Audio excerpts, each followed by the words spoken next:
بسم اللہ الرحمن الرحیم۔ السلام علیکم ورحمۃ اللہ وبرکاتہ۔ الحمد للہ رب العالمین والصلاة والسلام علی خیر خلقہ محمد وآلہ وصحبہ اجمعین، اما بعد، اعوذ باللہ من الشیطان الرجیم، بسم اللہ الرحمن الرحیم۔ وَلِتُكْمِلُوا الْعِدَّةَ وَلِتُكَبِّرُوا اللَّهَ عَلَى مَا هَدَاكُمْ وَلَعَلَّكُمْ تَشْكُرُونَ۔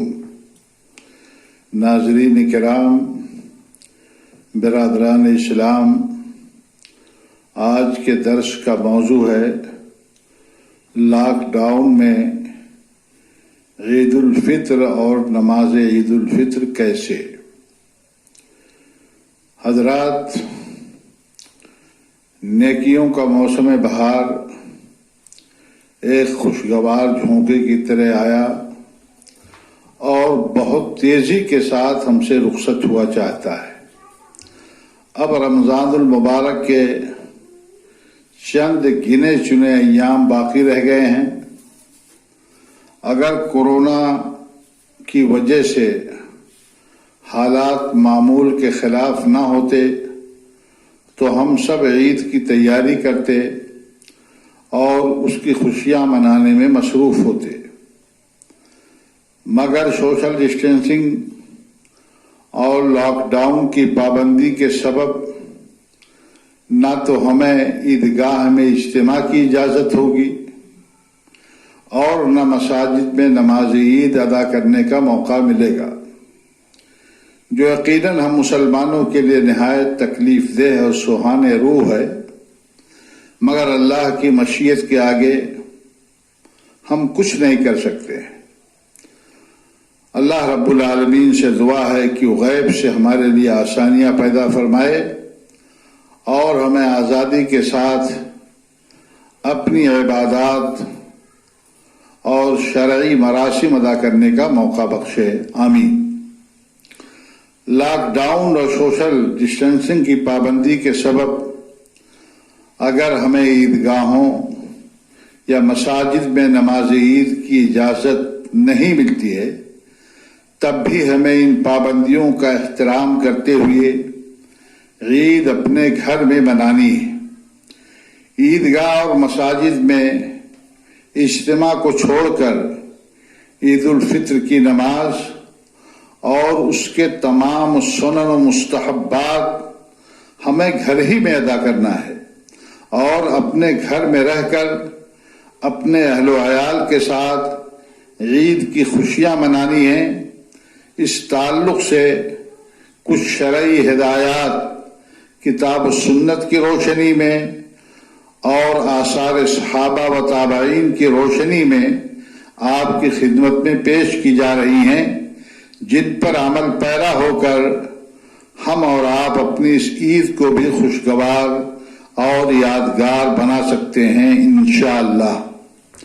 پہلی چیز یہ ہے کہ عید الفطر کے تمام فرائض، تمام سنن و مستحبات ہم ادا کرنے کی کوشش کریں۔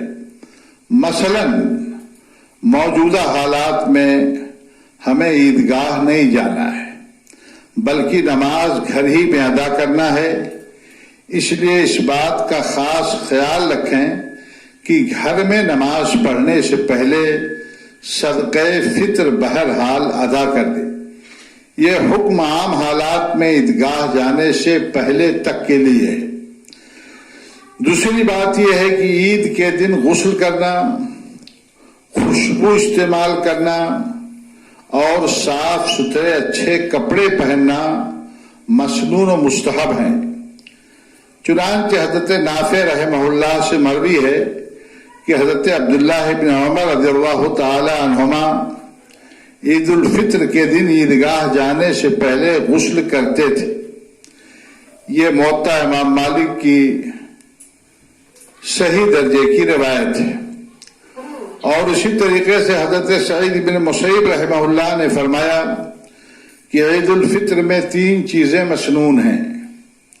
نمبر 1 عیدگاہ جانا، نمبر 2 عیدگاہ جانے سے پہلے کچھ کھانا، نمبر 3 غسل کرنا۔ یہ علامہ البانی رحمۃ اللہ علیہ نے اس حدیث کو ارواء الغلیل کے اندر نقل کیا ہے۔ اسی طریقے سے حضرت عبداللہ ابن عباس رضی اللہ تعالی عنہما سے مروی ہے کہ ان النبی صلی اللہ علیہ وسلم یلبس برد حبرۃ فی کل عید، کہ نبی کریم صلی اللہ علیہ وسلم ہر عید میں دھاری دار چادریں پہنا کرتے تھے۔ معلوم ہوا کہ عید میں لباس کا خاص اہتمام ہونا چاہیے۔ حضرت علی رضی اللہ تعالی عنہ سے مروی ہے کہ امرنا رسول اللہ صلی اللہ علیہ وسلم ان نلبس اجود ما نجد، کہ اللہ کے رسول صلی اللہ علیہ وسلم نے ہمیں حکم دیا ہے کہ ہمارے پاس جو سب سے عمدہ لباس ہو اسے ہم زیب تن کریں، وَنَتَطَيَّبَ بِأَجْوَدِ مَا نَجِدُ، اور سب سے بہترین خوشبو جو ہم کو دستیاب ہو وہ خوشبو استعمال کریں۔ یہ حاکم کی روایت ہے، قابل احتجاج یہ روایت ہے، اس کی سند ٹھیک ہے۔ علامہ ابن قیم رحمہ اللہ نے اپنی شرح آفاق کتاب زاد المعاد کے اندر نقل کیا ہے، اللہ کے نبی صلی اللہ علیہ وسلم کا معمول بتایا ہے کہ وَكَانَ يَلْبَسُ لِلْخُرُوجِ إِلَيْهِمَا أَجْمَلَ ثِيَابِهِ، کہ اللہ کے نبی صلی اللہ علیہ وسلم عیدین کے لیے نکلتے ہوئے اپنا سب سے خوبصورت اور اچھا کپڑا پہنتے تھے۔ فَكَانَ لَهُ حُلَّةً يَلْبَسُهَا لِلْعِيدَيْنِ وَالْجُمْعَةِ، اللہ کے نبی صلی اللہ علیہ وسلم کے لیے ایک حلہ تھا جسے اللہ کے نبی صلی اللہ علیہ وسلم عیدین اور جمعہ میں پہنتے تھے۔ ان تمام روایتوں سے معلوم ہوتا ہے کہ عید کے موقع پر اچھا لباس پہننا، عمدہ لباس پہننا یہ مسنون اور مستحب ہے۔ نیا لباس کوئی ضروری نہیں ہے، تاہم اگر نیا لباس بھی میسر ہو تو بہتر ہے۔ ایک اور بات کی نماز عید کے لیے گھر میں مقررہ جگہ پر جمع ہونے سے پہلے، اس سال ہم عیدگاہ میں نہیں جائیں گے، ہم عید کی نماز اپنے گھروں میں کسی جگہ پر پڑھیں گے۔ اسی لیے میں عرض کر رہا ہوں کہ نماز عید کے لیے گھر میں مقررہ جگہ پر جمع ہونے سے پہلے سنت کے مطابق تاک کھجوریں کھا لیں، یا کوئی میٹھی چیز، اگر کھجوریں دستیاب نہیں ہیں تو کوئی میٹھی چیز کھا لیں، جیسا کہ ترمذی وغیرہ کی صحیح روایت میں ہے کہ کان النبی صلی اللہ علیہ وسلم لا یخرج یوم الفطر حتی یطعم ولا یطعم یوم الاضحی حتی یصلی، کہ اللہ کے نبی صلی اللہ علیہ وسلم عید الفطر کے دن عیدگاہ کے لیے نہیں نکلتے تھے یہاں تک کہ کچھ نہ کچھ کھا لیتے تھے، اور عید الاضحیٰ کے دن اللہ کے نبی صلی اللہ علیہ وسلم کچھ نہیں کھاتے تھے جب تک عید کی نماز آپ پڑھ نہیں لیتے تھے۔ بخاری میں حضرت انس رضی اللہ تعالی عنہ سے مروی ہے کہ کان رسول اللہ صلی اللہ علیہ وسلم لا یغدو یوم الفطر حتی یاکل تمرات وَكَانَ يَأْكُلُهُنَّ وِتْرًا، کہ اللہ کے نبی صلی اللہ علیہ وسلم عید الفطر کے دن عیدگاہ کے لیے نہیں نکلتے تھے یہاں تک کہ چند کھجوریں کھا لیا کرتے تھے۔ آگے اس بات کی وضاحت ہے کہ وَكَانَ يَأْكُلُهُنَّ وِتْرًا، کہ اللہ کے رسول صلی اللہ علیہ وسلم تاک کھجوریں کھایا کرتے تھے۔ نماز عید میں اپنے گھر کی تمام خواتین کو اور تمام بچوں کو بھی شریک کریں، الا یہ کہ کسی خاتون کو نماز پڑھنے سے عذر ہو تو وہ نماز میں تو شریک نہ ہو لیکن تمام دیگر امور میں شریک رہیں، جیسا کہ ام عطیہ رضی اللہ تعالی عنہا کی روایت میں ہے کہ اللہ کے رسول صلی اللہ علیہ وسلم نے ہمیں حکم دیا کہ ہم نوجوان باکرہ اور حیض والی عورتوں کو عیدگاہ میں لے جائیں، یہ خیر اور مسلمانوں کی دعاؤں میں شریک رہیں گی۔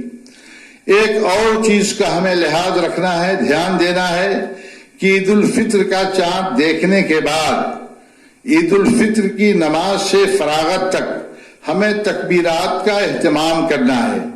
تکبیرات کے کلمات آثار صحابہ سے ثابت ہیں، اللہ اکبر لا الہ الا اللہ واللہ اکبر وللہ الحمد۔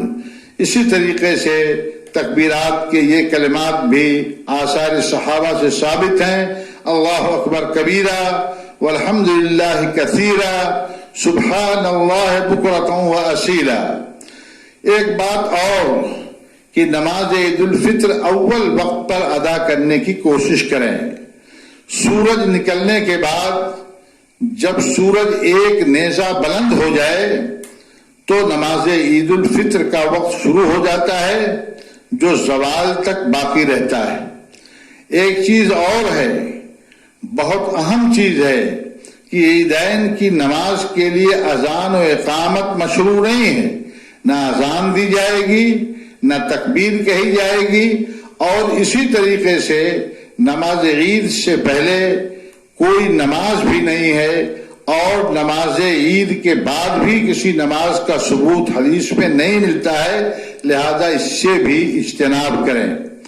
موجودہ حالات میں جبکہ عیدگاہ اور مساجد میں نماز عید ادا کرنے کی گنجائش نہیں ہے، تو علماء نے بعض آثار پر قیاس کر کے اس بات کی اجازت دی ہے کہ تمام نمازوں کی طرح عید کی نماز بھی گھر میں 12 زائد تکبیرات زوائد کے ساتھ ادا کریں۔ کسی بڑی جگہ اکٹھا ہو جائیں اور وہاں پر جماعت بنا لیں، گھر کا کوئی پڑھا لکھا شخص امامت کرا دے اور تمام مرد و خواتین اور بچے اس کے پیچھے نماز ادا کر لیں۔ اس کا طریقہ یہ ہوگا کہ امام و مقتدی سب سے پہلے جو امامت کر رہا ہے وہ شخص بھی، اور اس کے پیچھے جو مرد حضرات ہیں، جو بچے ہیں، جو خواتین ہیں، وہ سب کے سب دل میں نماز عید کی نیت کر لیں۔ زبان سے کہنے کی ضرورت نہیں ہے، صرف دل میں نماز عید کی نیت کر لیں، اور نیت کرنے کے بعد پھر امام تکبیر تحریمہ کہے گا، اللہ اکبر کہہ کر کے سینے پر ہاتھ باندھ لے گا۔ اس کی ابتدا میں تمام لوگ اس کے پیچھے جتنے مقتدی ہیں مرد و خواتین، وہ بھی اللہ اکبر کہہ کر کے تکبیر تحریمہ کہہ کر کے سینے پر ہاتھ باندھ لیں گے، نیت باندھ لیں گے، اور اس کے بعد پھر امام اور مقتدی سارے کے سارے لوگ آہستہ آہستہ دعائے ثنا پڑھیں گے۔ دعائے ثنا سے فراغت کے بعد امام 7 زائد تکبیرات یعنی اللہ اکبر اللہ اکبر اللہ اکبر اللہ اکبر اللہ اکبر اللہ اکبر اللہ اکبر، یہ 7 زائد تکبیرات وقفہ سے کہے گا، اور تمام مقتدی بھی تکبیرات کو دہرائیں گے آہستہ آہستہ۔ 7 زائد تکبیرات کے بعد امام اور مقتدی دونوں سورہ فاتحہ پڑھیں گے۔ امام بلند آواز سے پڑھے گا، اور مقتدی چاہے وہ مرد ہوں، چاہے وہ خواتین ہوں، چاہے وہ بچے ہوں، اس کے پیچھے آہستہ آہستہ سورہ فاتحہ کو دہرائیں گے۔ اس کے بعد امام تنہا سورہ الاعلیٰ اگر اسے یاد ہے تو سورہ الاعلیٰ کی وہ تلاوت کرے گا، سبح اسم ربک الاعلیٰ جسے ہم کہتے ہیں، سورہ اعلیٰ کی وہ تلاوت کرے گا۔ اگر سورہ اعلیٰ نہیں یاد ہے تو جو سورت بھی اس کو یاد ہو وہ اس کی تلاوت کرے گا، اور باقی آگے کی نمازیں رکوع اور قومہ اور سجدہ وغیرہ دیگر نمازوں کی طریقے سے ادا کی جائیں گی۔ اس کے بعد پہلی رکعت ختم ہونے کے بعد جب امام دوسری رکعت کے لیے کھڑا ہوگا تو سب کھڑے ہو جائیں گے، اور امام سورہ فاتحہ پڑھنے سے پہلے 5 زائد تکبیرات کہے گا، یعنی 5 مرتبہ اللہ اکبر اللہ اکبر اللہ اکبر اللہ اکبر اللہ اکبر وقفے وقفے سے کہے گا اور سارے مقتدی بھی آہستہ آہستہ اپنے دل میں اس کو دہرائیں گے. پھر امام و مقتدی سورہ فاتحہ پڑھیں گے، امام بلند آواز سے پڑھے گا اور مقتدی اس کے پیچھے آہستہ آہستہ سورہ فاتحہ دہراتے جائیں گے. اس کے بعد صرف امام سورہ الغاشیہ کی تلاوت کرے گا، حل اتاک حدیث الغاشیہ، اور اگر یہ سورت اس کو یاد نہیں ہے تو جو سورت یاد ہو اس کی وہ تلاوت کرے گا. اور عام نمازوں کی طرح رکوع، سجدہ، قومہ، قعدہ اور تشہد کے ساتھ سلام پھیر دیا جائے گا. اب نماز ختم ہو گئی. گھر میں خطبہ مسنون نہیں ہے، جیسا کہ حضرت انس بن مالک رضی اللہ تعالی عنہ کا یہ اثر ہے کہ مقام زاویہ میں حضرت انس رضی اللہ تعالی عنہ کے حکم پر ان کے غلام ابن ابی عتبہ نے ان کے اہل و عیال کو جمع کیا اور انہوں نے سب کو نماز عید شہر والوں کی طرح تکبیرات زوائد کے ساتھ پڑھائی. یہ اثر امام بخاری رحمۃ اللہ علیہ نے اپنے ترجمۃ الباب میں تعلیقاً ذکر کیا ہے اور اس میں خطبے کا ذکر نہیں ہے. اس لیے موجودہ حالات میں مسلمانوں کو بغیر خطبہ کے 2 رکعت نماز عید الفطر تکبیرات زوائد کے ساتھ گھروں میں باجماعت ادا کرنے پر اکتفا کرنا چاہیے. یہی صحیح بات ہے اور علماء اہل حدیث کا یہی نقطۂ نظر ہے اور یہی ان کا موقف ہے. اللہ تعالی ہم سب سے آزمائش کی گھڑی ختم کر دے، دنیا میں امن و امان قائم کر دے، تاکہ ہم آئندہ اپنی عید کی خوشیاں سنت کے مطابق آزادی کے ساتھ منا سکیں اور عیدگاہ میں عید کی نماز ادا کر سکیں. آمین. وآخر دعوانا ان الحمد للہ رب العالمین. السلام علیکم ورحمۃ اللہ وبرکاتہ.